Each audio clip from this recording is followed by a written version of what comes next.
سامعین اور سامعات، اگر آپ اپنے علم کے اندر اضافہ چاہتے ہیں تو اس ویڈیو کو آخر تک سنیں اور اس چینل کو سبسکرائب کر کے صدیقی بیانات سے منسلک ہو جائیں، جڑ جائیں، اور ساتھ میں بیل آئیکن کو بھی پریس کر دیں تاکہ میری طرف سے جاری کردہ ہر نئی ویڈیو کا نوٹیفیکیشن سب سے پہلے آپ کو دستیاب ہو۔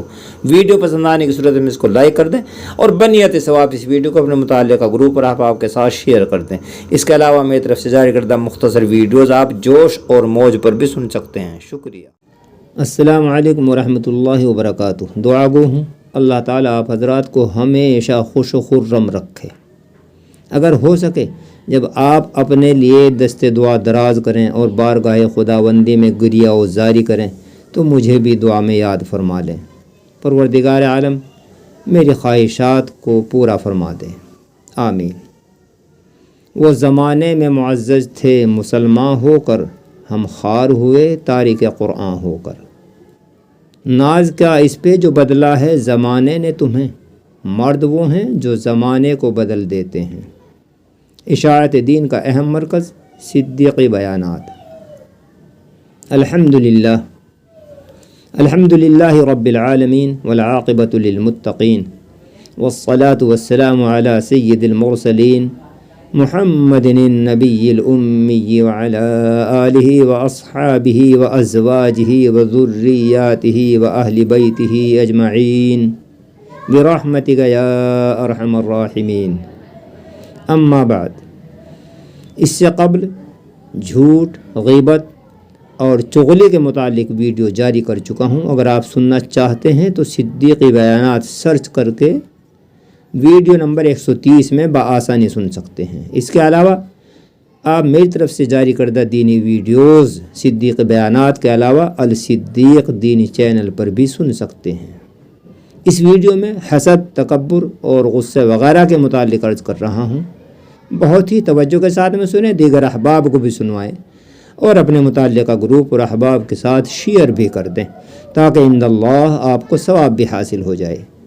ویڈیو پسند آئے تو عذر انصاف اس ویڈیو کو لائک کر دیں، اور اگر آج تک آپ میرے اس چینل صدیق بیانات سے منسلک نہیں ہوئے تو اسی وقت اس چینل کو سبسکرائب کر لیں تاکہ میری حوصلہ افزائی بھی ہو اور آپ صدیق بیانات سے منسلک ہو جائیں، جڑ جائیں۔ بیل آئیکن کو بھی پریس کر دیں تاکہ میری طرف سے جاری کردہ ہر نئی ویڈیو کا نوٹیفیکیشن سب سے پہلے آپ کو دستیاب ہو۔ بلا تمہید کہیے کہ جھوٹ، چغلی اور غیبت کی طرح حسد کی بھی حدیث میں سخت مذمت آئی ہے۔ محبوب رب العالمین نبی آخر الزمان رحمت للعالمین حضرت محمد مصطفیٰ صلی اللہ علیہ وسلم نے ارشاد فرمایا کہ حسد اور کینہ نیکیوں کو اس طرح کھا جاتے ہیں جس طرح آگ لکڑی کو۔ اور فرمایا نبی علیہ الصلوۃ والسلام نے کہ کچھ لوگ اللہ تعالیٰ کی نعمتوں کے دشمن ہوتے ہیں، یعنی خوشحال لوگوں پر حسد کرنے والے ہوتے ہیں۔ سامعین، حسد تمام برائیوں سے زیادہ مہلک اور خطرناک ہے، کیونکہ اس کا اثر پہلے حاسد کے اوپر ہی پڑتا ہے اور اس طرح وہ 5 سزاؤں میں مبتلا ہو جاتا ہے۔ نہ ختم ہونے والا غم، ایسی مصیبت جس پر کوئی ثواب نہیں، ہر طرف مذمت ہی مذمت، تعریف کا کہیں نام ہی نہیں، توفیق کا دروازہ بند ہو جانا اور اللہ رب العزت کی ناراضگی۔ احنف ابن قیس رحمۃ اللہ علیہ فرماتے ہیں، حاسد کو کبھی بھی راحت حاصل نہیں ہوتی، بخیل کے اندر وفا نہیں ہوتی، تنگ دل کا کوئی دوست نہیں ہوتا، جھوٹ میں مروت نہیں ہوتی، خیانت کرنے والا قابل اعتماد نہیں ہوتا اور بد اخلاق کے اندر محبت نہیں ہوتی۔ محمد ابن یاسرین رحمۃ اللہ علیہ نے فرمایا کہ میں نے دنیا کے معاملے میں کبھی بھی کسی کے اوپر حسد نہیں کیا، کیونکہ ہر شخص کی 2 حیثیتیں ہیں، اگر وہ نیک ہے تو جنتی ہے، اور ایسے شخص کے اوپر حسد کس طرح کیا جا سکتا ہے؟ اگر وہ گنہگار ہے تو وہ جہنمی ہے، تو اس پر حسد کا کیا مقصد؟ سامعین، حسد بہت ہی بڑا گناہ ہے۔ حسد کی وجہ سے انسان بڑے بڑے گناہوں میں ملوث ہو جاتا ہے۔ وہ حسد ہی تو تھا کہ قابیل نے حابیل کو ناحق قتل کیا، لہٰذا اس وقت سے قیامت تک جتنے قتل بھی ناحق ہوں گے ان سب کے برابر قابیل کو بھی گناہ ہوگا۔ حتی الامکان حسد سے بچنے کی کوشش کریں۔ یا اللہ ہمیں توفیق عطا فرما، آمین۔ اسی طرح تکبر بھی بہت بڑا گناہ ہے۔ خداوند قدوس ارشاد فرماتا ہے کہ تکبر میری چادر ہے، تکبر صرف میرے لیے ہے، اور جو بھی اس چادر کو مجھ سے چھینے گا یعنی تکبر کرے گا اس سے میرا اعلان جنگ ہے۔ نبی آخر الزمان رحمت للعالمین محسن انسانیت غمخوار امت حضرت محمد مصطفیٰ صلی اللہ علیہ وسلم نے ارشاد فرمایا کہ 3 قسم کے لوگوں سے اللہ رب العزت قیامت میں بات نہیں کرے گا، نہ ہی ان کی جانب رحمت کی نظر سے دیکھے گا، بلکہ ان کو دردناک عذاب میں مبتلا کرے گا۔ بڑھاپے میں زنا کرنے والا، زنا ہے، زنا انتہائی مذموم اور برا ہے، زنا بہت بڑا گناہ ہے۔ جوانی میں بھی زنا کرنے کا بہت بڑا گناہ ہے اور اس کی سزا ہے، لیکن بڑھاپے میں تو انتہائی زیادہ برا ہے۔ جھوٹا بادشاہ، جھوٹا حاکم، جھوٹ بھی ہر ایک کے لیے برا ہے اور سزا کا موجب ہے، لیکن بادشاہ، حاکم جس کو کسی کا خوف بھی نہیں پھر بھی وہ جھوٹ بولے تو اس کے لیے بہت ہی زیادہ برا ہے۔ اور اسی طرح تکبر کرنے والا غریب، تکبر سب کے لیے برا، لیکن غریب کا تکبر کرنا انتہائی عجیب ہے کہ کمزوری اور غربت کی حالت ہے پھر بھی تکبر کرے۔ امام الانبیاء، سرور کائنات، تاجدار بطحہ، آقا دو جہاں، شافی محشر، ساقی کوثر، رحمت للعالمین، اولین و آخرین کے رسول، نبی آخر الزماں، محسن انسانیت، غمخوار امت، نبی الامی، احمد مجتبی محمد مصطفیٰ صلی اللہ علیہ وسلم نے ارشاد فرمایا کہ جو شخص اپنا تہبند، اپنی لنگی، اپنا پائجامہ، پینٹ وغیرہ تکبر کے طور پر اپنے ٹخنوں سے نیچے لٹکائے گا، خداوند قدوس قیامت کے دن اس کی طرف رحمت کی نظر سے نہیں دیکھے گا۔ اور فرمایا نبی علیہ الصلوۃ والسلام نے کہ جس کے دل میں رائی کے دانے کے برابر بھی تکبر ہوگا، یعنی ذرہ برابر بھی تکبر ہوگا، وہ جنت میں نہیں جائے گا۔ کسی نے عرض کیا یا رسول اللہ صلی اللہ علیہ وسلم، میرا لباس، جوتا وغیرہ صاف ستھرا ہے، کیا یہ بھی تکبر ہے؟ فرمایا نہیں، اللہ جمیل ہے، جمال کو پسند کرتا ہے، خوبصورتی کو پسند کرتا ہے، صفائی کو پسند کرتا ہے، اور اپنے بندے پر ان نعمتوں کو دیکھنا چاہتا ہے، ان نعمتوں کے اثرات دیکھنا چاہتا ہے جو نعمتیں اس نے اس کو عطا کی ہیں۔ لہذا ثروت اور وسعت ہوتے ہوئے بھی غریبوں کی ایسی حیت بنانا اللہ رب العزت کو بالکل بھی پسند نہیں ہے۔ لہذا جو شخص اپنا جوتا اور پھٹا ہوا کپڑا درست کر لے اور خداوند قدوس کو سجدہ کرے وہ تکبر سے بری ہے، بلکہ تکبر تو یہ ہے کہ آدمی خود کو باعزت اور دوسروں کو حقیر جانے۔ مطرف ابن عبداللہ کے پاس ایک مغرور عمدہ لباس پہنے اکڑتا ہوا چلا آ رہا تھا۔ مطرف نے فرمایا کہ یہ چال اللہ رب العزت کو پسند نہیں ہے۔ اس شخص نے کہا کہ مجھے نہیں جانتے میں کون ہوں؟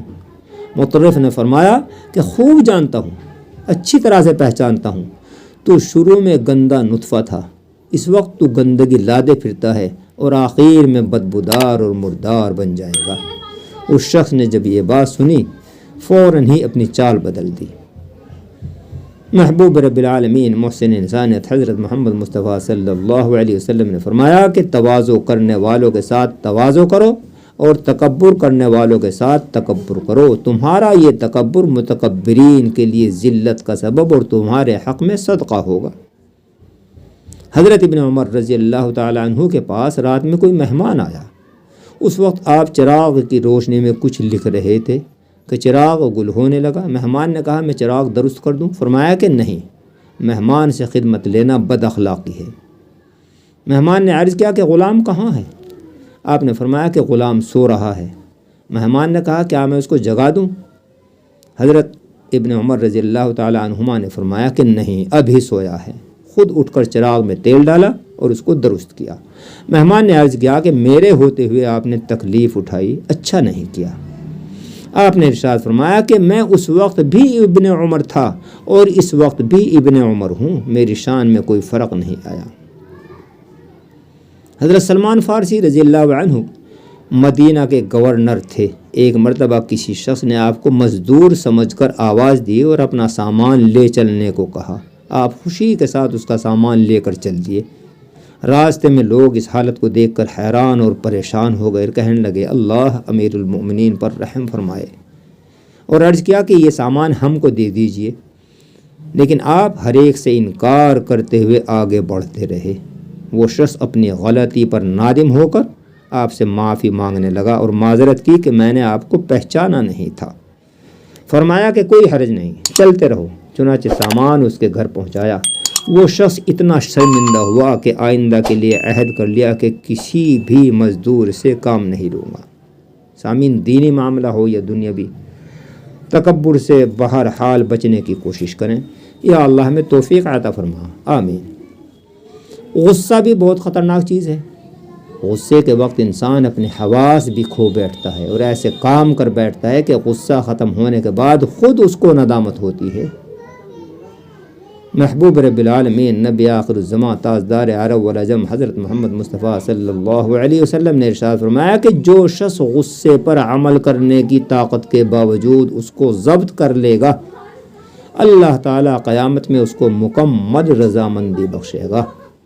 خداوند قدوس اس سے انتہائی خوش ہوگا۔ اللہ فرماتا ہے اے ابن آدم، اپنے غصے کے وقت مجھ کو یاد کر، میں تجھ کو اپنے غصے کے وقت یاد کروں گا۔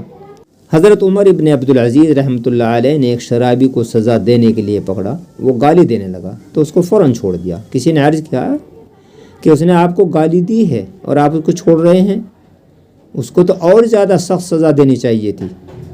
حضرت عمر ابن عبدالعزیز نے فرمایا کہ اس کے گالی دینے سے مجھے مزید غصہ آ گیا، اب اگر اس کو میں سزا دیتا تو یہ نفس کی خاطر سے ہوتا۔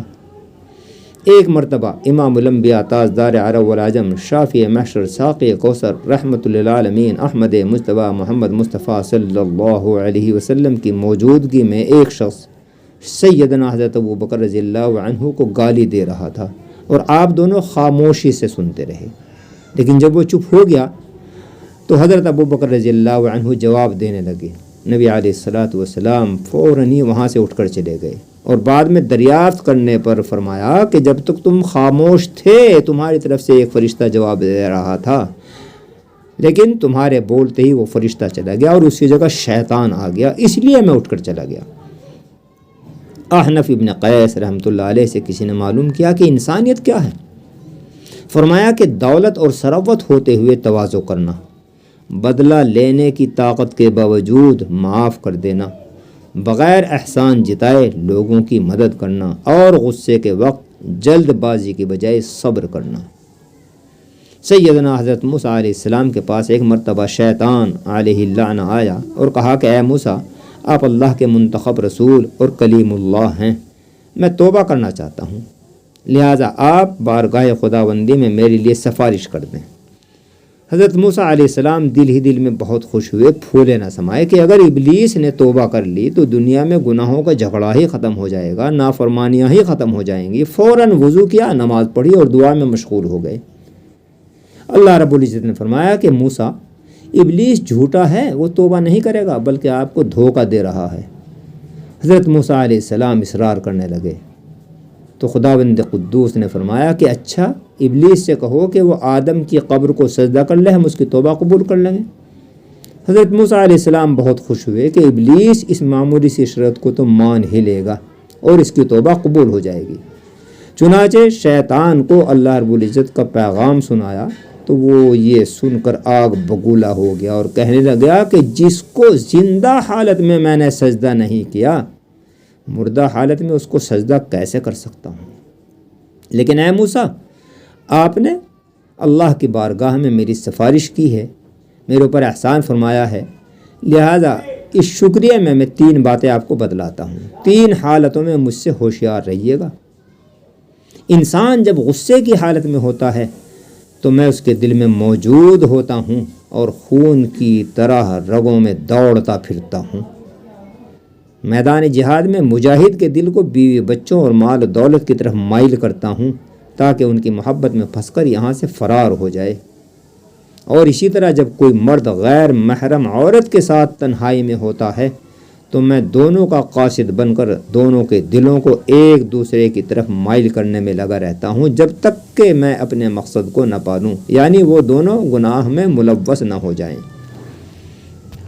سامعین، بعض مرتبہ انسان غصے کی حالت میں کفر تک کی بات کہہ ڈالتا ہے، اس کو احساس بھی نہیں ہوتا، لہٰذا حتی الامکان غصے کے اوپر قابو کرنے کی کوشش کریں۔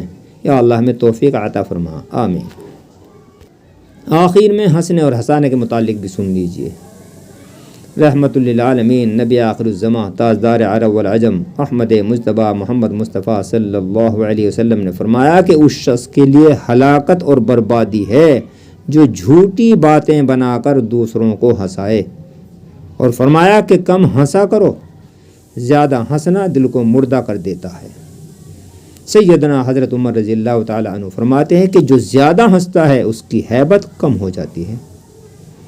حضرت حسن بصری رحمۃ اللہ علیہ نے ایک نوجوان کو ہنستے ہوئے دیکھ کر فرمایا، تو پل صراط سے گزر چکا ہے، یا اپنے بارے میں تجھے علم ہو چکا ہے کہ جنت میں جائے گا یا جہنم میں؟ اس نوجوان نے کہا کہ نہیں۔ فرمایا کہ پھر یہ ہنسی کیسی؟ حضرت عوف ابن عبداللہ رضی اللہ عنہ سے روایت ہے کہ نبی آخر الزماں محبوب رب العالمین تاجدار عرب والعجم محسن انسانیت غمخوار امت حضرت محمد مصطفیٰ صلی اللہ علیہ وسلم کبھی زور سے نہ ہنستے تھے، صرف تبسم فرماتے تھے۔ سامعین، ضروری ہے کہ ہم ان باتوں کے اوپر حتی الامکان عمل کرنے کی کوشش کریں۔ یا اللہ ہمیں توفیق عطا فرما، آمین۔ یا اللہ ہمارا خاتمہ بالخیر ایمان کے اوپر فرما، اور آخرت کی فلاح اور کامیابی نصیب فرما، آمین یا رب العالمین۔ وآخر دعوانا الحمد للہ رب العالمین۔